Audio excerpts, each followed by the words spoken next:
Salam Bapak Ibu Saudara-saudara dikasihi dan diberkati oleh Tuhan.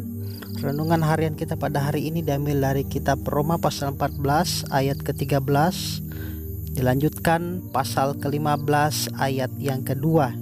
Namun saya ingin mengajak kita fokus pada satu ayat saja, tepatnya pada Roma pasal 14 ayat 17. Demikian firman Tuhan. Sebab kerajaan Allah bukanlah soal makanan dan minuman, tetapi soal kebenaran, damai sejahtera, dan sukacita oleh Roh Kudus. Bapak Ibu saudara-saudari yang diberkati oleh Tuhan, ada seorang teman saya, tentunya bukan Kristen, yang menanyakan begini, kenapa orang Kristen makan babi? Pertanyaan yang menarik. Nah, sebenarnya yang makan babi tidak hanya orang Kristen saja. Ada banyak orang di dunia ini yang makan babi.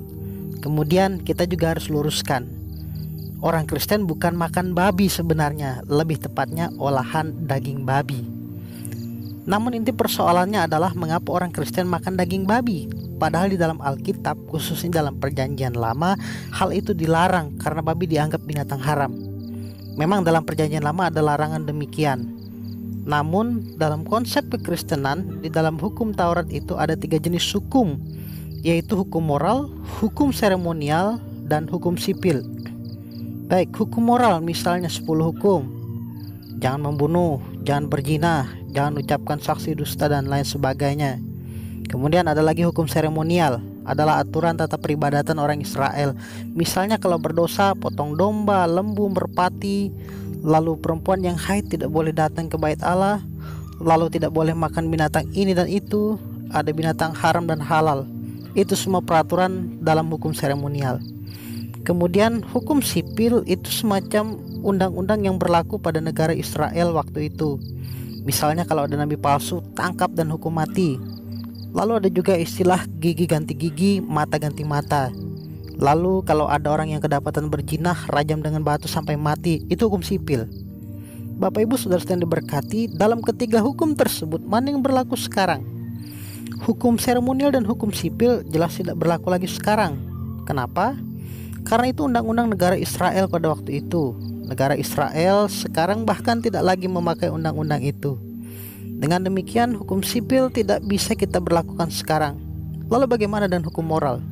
Hukum ini harus terus berlangsung sampai kapanpun juga. Kemudian bagaimana dengan hukum seremonial? Hukum ini tidak pernah dimaksudkan untuk berlaku selamanya.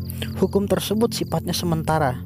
Kalau kita baca dalam kitab Ibrani pasal 9 ayat 10, karena semuanya itu di samping makanan, minuman, dan pelbagai macam pembasuhan hanyalah peraturan-peraturan untuk hidup insani yang hanya berlaku sampai tiba waktu pembaharuan. Nah, itu adalah konsep hukum seremonial. Hukum seremonial hanya berlaku sampai tiba waktunya pembaharuan. Ada kata sampai di situ yang menunjukkan ada batasan. Contoh, bila ada pengumuman bahwa libur masuk kantor sampai tanggal 20. Nah, apakah setelah tanggal 20 masih libur atau tidak? Bapak Ibu saudara-saudara yang dikasihi oleh Tuhan, hukum seremonial ini hanya berlaku sampai tiba waktu pembaharuan. Kalau begitu, setelah tiba waktu pembaharuan sudah tidak berlaku lagi. Mengapa tidak berlaku? Waktu pembaharuan itu ialah Kristus, kedatangan Kristus. Lalu sekali lagi, mengapa hukum seremonial tidak berlaku? Tidak berlaku karena itu hanya bayang-bayang saja.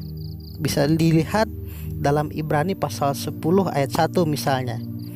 Di situ dikatakan bahwa di dalam hukum Taurat hanya terdapat bayangan saja dari keselamatan yang akan datang, dan seterusnya. Nah, begitu Yesus Kristus datang, dia mati di kayu salib, maka semua hukum seremonial berakhir. Hal tersebut juga dibicarakan dalam Efesus pasal 2 ayat 15. Sebab dengan matinya sebagai manusia, ia telah membatalkan hukum Taurat dengan segala perintah dan ketentuannya, dan seterusnya dan seterusnya. Maka dengan demikian hukum seremonial berakhir setelah kematian Yesus Kristus. Bapak Ibu saudara-saudara yang diberkati oleh Tuhan, hukum seremonial itu apa? Misalnya kalau misalnya kalau berdosa, potong kambing, domba, lembu, merpati. Kemudian perempuan yang haid tidak boleh datang ke bait Allah. Lalu tidak boleh makan binatang ini dan itu. Ada binatang haram dan binatang halal dan lain sebagainya. Nah, karena itu sudah tidak berlaku atau sudah selesai, maka hukum halal haram dalam perjanjian lama tidak berlaku lagi pada zaman sekarang. Karena itu pada zaman perjanjian lama ada orang makan babi maka dia berdosa. Tapi setelah hukum seremonial sudah berakhir, maka orang Kristen makan babi tidak berdosa. Karena itu kita tidak bisa menyalahkan orang Kristen yang makan babi dengan mengutip ayat-ayat dalam perjanjian lama. Karena dalam perjanjian lama hukum seremonial masih berlaku. Nah, kalau mengacu dalam ayat-ayat perjanjian baru, misalnya ada dalam Roma pasal 14 ayat 14. Aku tahu dan yakin dalam Tuhan Yesus bahwa tidak ada sesuatu yang najis dari dirinya sendiri.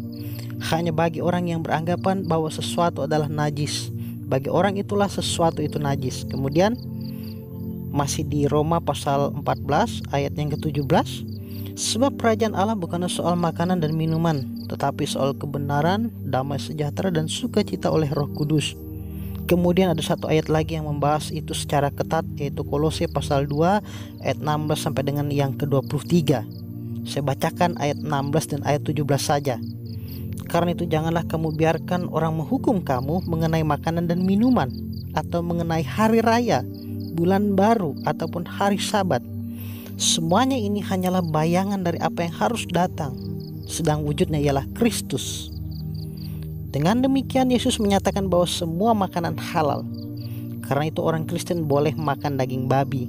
Tapi kalau dia tidak mau makan karena alasan kesehatan atau psikologis, tapi bukan alasan teologis, ya silakan saja. Namun kita juga harus memperhatikan asal makanan tersebut dan bagaimana cara mendapatkannya.